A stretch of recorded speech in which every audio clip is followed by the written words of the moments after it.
Hey everyone, it's Allie and welcome to my channel, and today I am really excited to share some books that I got secondhand with you guys. Alright, so yes, I have a little secondhand book haul to share with you. I recently went to a library book sale in Pawleys Island, South Carolina, and then I also did visit a local secondhand bookstore. And this is officially going to be my last book haul until we get to October. That is my birthday month, and that is when I do like my biggest book haul of the year. So aside from maybe a book of the month book or a book from a thrift store, I am not going to be doing any big book orders, but definitely get excited for my birthday haul. But alright, I will first start out with the books that I got from the secondhand bookstore.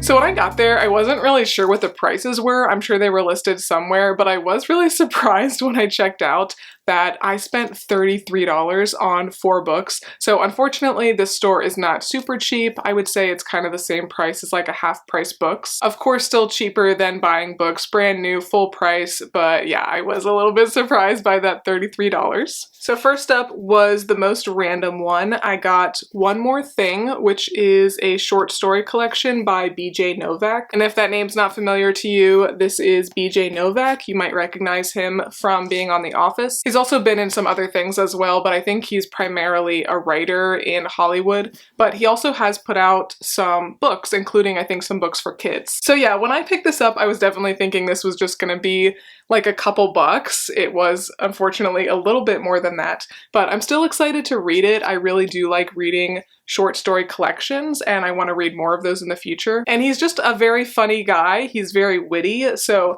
I'm super curious to see if these stories are going to be humorous or if his writing is a little bit different than his comedy. But yeah, I think this will be a fun one, and I probably will actually be working through this summer. I also picked up Mitch Albom's The Timekeeper, and Mitch Albom is definitely a favorite author of mine. He's very famous for The 5 People We Meet in Heaven, Tuesdays with Morrie. My favorite book from him, though, I never really hear anybody talking about, is called The Magic Strings of Frankie Presto. So I would highly recommend that, especially if you do like magical realism, historical fiction. I think that's a really good one. But I do think he's just a really great author, and I probably will read all of his books eventually. This says, the inventor of the world's first clock is punished for trying to measure God's greatest gift. He is banished to a cave for eternity to hear the voices of all who come after him seeking more time. Eventually, Father Time is granted his freedom, a magical hourglass, and a mission to redeem himself by teaching 2 earthly people, a troubled teen girl and a dying billionaire, the true meaning of time. So I think this will be really good, and I like Mitch Albom's books too because a lot of times they are pretty quick reads. And this was written in 2012, so I'm surprised I've never heard of this before, but do let me know if you have read it. I also did get Kate Atkinson's Emotionally Weird, and Kate Atkinson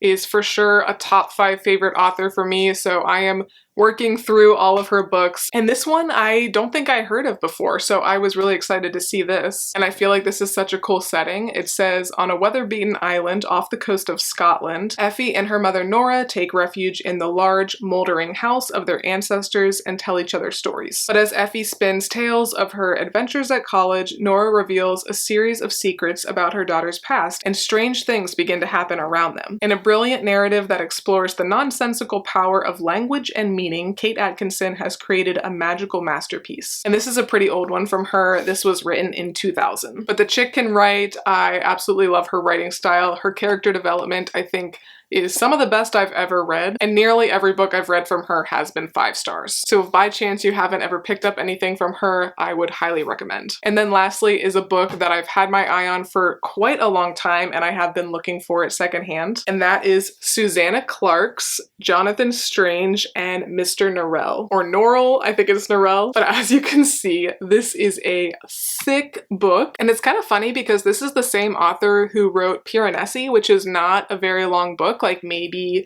250 pages or so, and this book is 1,000. So I think this is going to be one that I work through the fall months. I am just so eager to read it, but I know I just am not gonna really be able to dive into it over the summer. And I didn't even realize that it is a drama on BBC America. So I'll have to watch that once I finish this book, but this is gonna be a really epic story, but I'm really trying to not shy away from big books like this. I think if you are someone who creates content around books, it can be easy to kind of gravitate towards shorter books because then you can read more, talk about more, but there are some really thick ones like this that I want to get to this year. But Piranesi is one of my favorite books of all time, would highly recommend that, so I think this is going to be excellent. Okay, and then all these other books are from this library book sale that I went to, and I got a solid amount. I got 16 books, and I only paid $25 for all of these.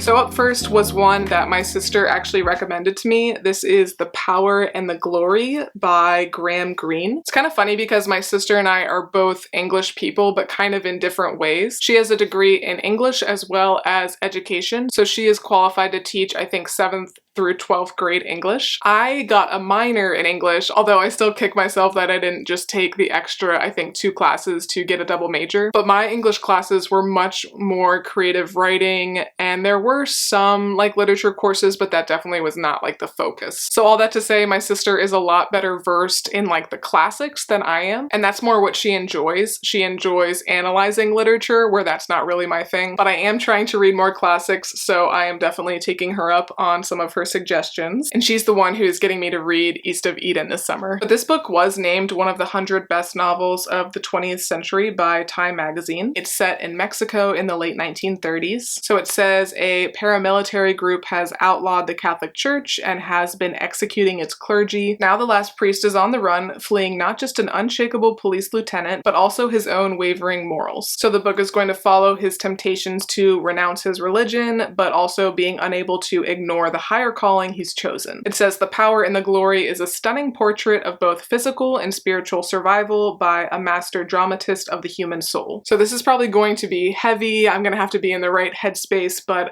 I am really looking forward to reading this and kind of challenging myself a little bit more with the books that I read. This is actually my sister's book. This is the only thing that she got from the book sale, and this just shows the kind of books that she is drawn to compared to what I'm drawn to. So this is Kurt Vonnegut's novels and stories. This is just a nice collection of some of his greatest works. So we've got Slaughterhouse-Five, Cat's Cradle, God Bless You, Mr. Rosewater, Breakfast of Champions, and then maybe some short stories. So this is my sister's, but I'm gonna hold on to it for her while she is away in Belize over the next 9 months. And she's encouraged me to read some of these stories while she's away, so I am excited to challenge myself with Kurt Vonnegut stuff. So if you are a classics person, if you like some of these more heady authors, let me know what you like and what you recommend. And then this isn't something that my sister has read before, but she did find it, and I do think it looks interesting. This is called If Cats Disappeared from the World, and I am not going to try to pronounce this author's name because I'm definitely going to butcher it. It says, this young man's days are numbered, estranged from his family, living alone with just his cat Cabbage for company. I love that name. He is unprepared for the doctor's diagnosis that he has only months to live. Before he can set about tackling his bucket list, the devil appears with a special offer. In exchange for making one thing in the world disappear, he can have one extra day of life. And so begins a very bizarre week. It says this book is a beautifully moving tale of loss and reconciliation, of one man's journey to discover what really matters in modern life. So I'm feeling like this is probably going to be a fall read, but I think I'll be able to read it in one sitting. All right, and now the books that are a little bit more similar to what I'm normally drawn to. So we have Ruth Ware's The Death of Mrs. Westaway. Ruth Ware is just one of those thriller authors who I often pick up, and I don't have this book, so I decided to get it when I could get it for a good price. It starts off in classic thriller fashion. The main character, Harriet, receives a mysterious letter bequeathing her a substantial inheritance from her grandmother. But there's been some mistake. Her grandparents have been dead for more than 20 years, and she hasn't had anyone to help her since her mother died 3 years ago. So she shows up at a sprawling English countryside estate, which I love, but it doesn't take long for Hal to realize that there's something very, very wrong about this strange situation, and the inheritance is at the center of it. Okay, Okay, and then I was so excited to see that they had Lethal White by Robert Galbraith, aka J.K. Rowling, and I have just been collecting the books in this series whenever I can get them for a good price. So yeah, I was very happy to see that they had this one, and now I think I'm just missing one more in the series. But I did read the first one last month and I really enjoyed it, so I'm probably going to be reading about one a month, I feel like, until I finish the series. But if you don't know, this series follows a detective named Cormoran Strike, and he is just a very likable character. I really liked his character development in the first book, and also his assistant I think will be in all of these books as well. And so each book in the series will just follow him investigating a different case. And then I also did pick up Kate Morton's The Clockmaker's Daughter, which I actually already own, but I am doing a book swap this month.